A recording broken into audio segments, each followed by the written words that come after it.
봤더니 실제로 코카인이 이동하는 경로가 그래도 베네수엘라에서 한 250톤 정도 있다는 유엔 기구의 보고가 있다. 근데 이게 3,700톤, 총 3,700톤 중에서 250이다. 한 7% 정도 되려나? 이거 너무 미미한 거 아니야? 이거 가지고 뭘 그렇게. 근데 한상구 정지부장의 투시경. 자, 미군이 베네수엘라 앞바다에서 치명적인 공격을 가했습니다. 어디다가? 마약 운반선에다가. 카리브해에서. 카리브해라고 두루뭉술하게 얘기했지만은 베네수엘라 배입니다. 그동안 베네수엘라에다가 군함들 깔아놓고 있었죠. 일단 트럼프 대통령이 먼저 발표를 했어요. 내가 방금 들었다. 몇 분 전에 말 그대로 보트 한 척을 쏴버렸다. 마약 운반선이었다. 라고 얘기를 딱 규정을 지은 겁니다. 그러면서 어마무시한 마약이 우리나라로 들어오는데 그게 베네수엘라에서 엄청 들어오고 있다. 그러면서 요 작전의 타겟이 마약을 빌미로 한 베네수엘라다 라는 거를 사실은 트럼프라는 사람은 말을 복잡하게 안 합니다. 그리고 자기가 하려는 말을 명쾌하게 전달합니다. 마약 베네수엘라 오늘 키워드다 이렇게 되는 거죠. 그래서 이제 트럼프가 이미 명쾌하게 얘기했지만 루비오 장관이 좀 보충 설명을 합니다. 트럼프가 방금 발표했다시피 어쩌고 저쩌고 하면서 지금 치명적인 공격을 가했다. 그러니까 트럼프는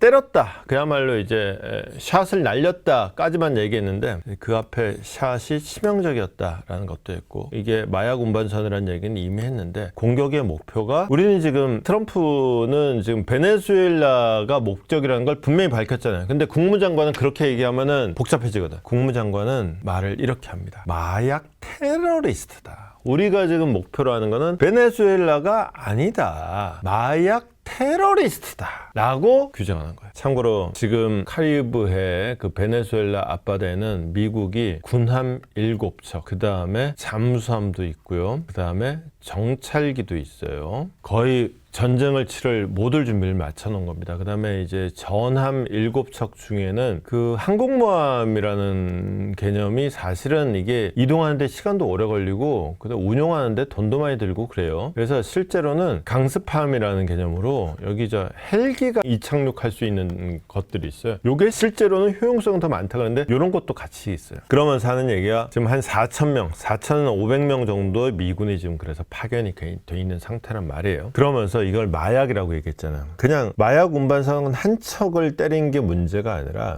이 마약 카르텔의 정점이 어디냐? 그게 바로 니콜라스 마두로 베네수엘라 대통령이다. 이미 이게 2020년부터 마약 밀매 혐의를 마두로한테 적용을 해서 지금 현상금 5천만 달러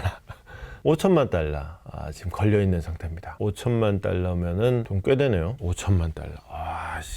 현상금 5천만, 지금 베네수엘라 대통령한테 현상금 5천만 달러가 걸려있는 중이다. 이게 이제 니콜라스 마두로 베네수엘라 대통령이죠. 이 양반이 이제 골 때리게 됐죠. 그동안 지금 예비군 수집해가지고 수백만의 예비군을 수집해서 결사항전은 그랬는데 정작 이제 한 대 맞고 나면은 좀 사실은 베네수엘라 국민들이 또 으쌰으쌰가 또 강합니다. 그리고 또 마두로는 부정선거로 당선됐다고는 하지만 실제로 마두로 팬들도 있어요. 이게 차베스로부터 내려오는, 그러니까 이제 자국의 석유 산업은 말아먹었지만 자국의 석유 산업을 말아먹으면서까지 지원했던 계층들의 절대 충성이라는 게, 절대 지지라는 게 또 존재하거든요. 그러다 보니까 이들이 규합하면은 또 베네수엘라 분위기는 또 만만치가 않단 말이에요. 그러니까 우리는 베네수엘라를 목적으로 하는 게 아니라 마약 테러리스트를 목적으로 하는 거다라고 명분을 만드는 것인데, 다만 일단 따져볼 건 그겁니다. 과연 베네수엘라의 마두로 대통령이 그리고 베네수엘라가 마약 공급책이냐. 일단 대표적으로 지금 마약의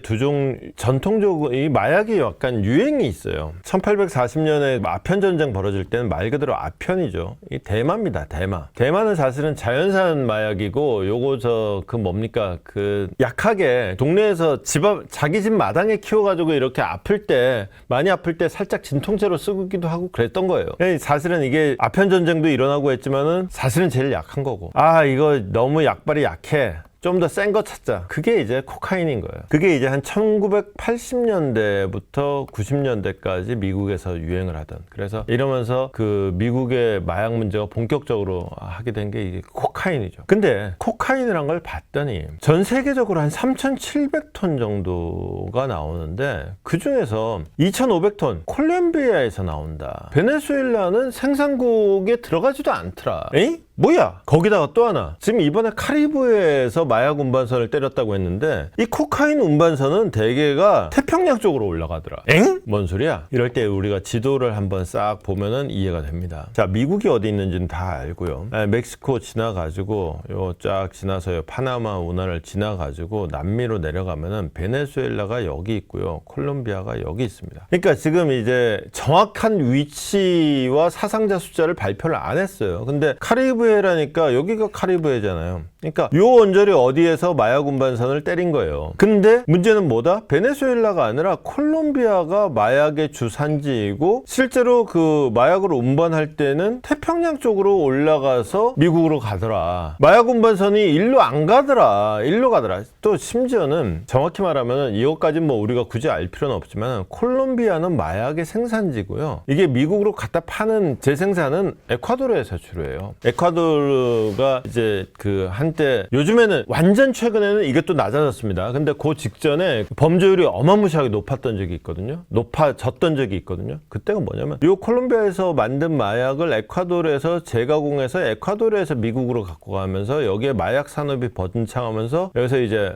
범죄의 천국이 된 거죠. 그러다가 이제 에콰도르에서 무지막지한 대통령이 하나 등장을 해가지고 교도소에서 애들 밥도 안 줘가면서 막 갈고 가지고는 이제 범죄율이 뚝 떨어진 뭐 이런 것도 있는데 어쨌거나 이게 기본적으로 마약 동선은 태평양 쪽이지 카리브해가 아니더라. 근데 베네수엘라 좀 억울한 거 아니냐? 라는 시선이 일단 하나 있어요. 그 다음에 봤더니 실제로 코카인이 이동하는 경로가 그래도 베네수엘라에서 한 250톤 정도 있다는 유엔 기구의 보고가 있다. 근데 이게 3,700톤, 총 3,700톤 중에서 250이다. 3,700에서 250이면 뭐예요? 10분의 1도 안 되고 이걸 얼마로 해야 되나? 한 7% 정도 되려나? 이거 너무 미미한 거 아니야? 이거 가지고 뭘 그렇게. 근데 바꿔서 생각해봐라. 3,700 중에 250이면은 얼마 아닌 것 같지. 근데 코카인 250톤을 돈으로 따지면 이게 얼마니? 이게 수백만 달러가 될 텐데 이 수백만 달러가 마두로 주머니에 들어간다고 생각해봐. 이게 왜 얼마 안 돼? 쏠쏠하지.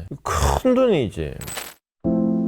오늘도 밝혀본다 두시경 너머의 진실 복잡한 세상 단 하나의 눈 기자의 시선이 그려낸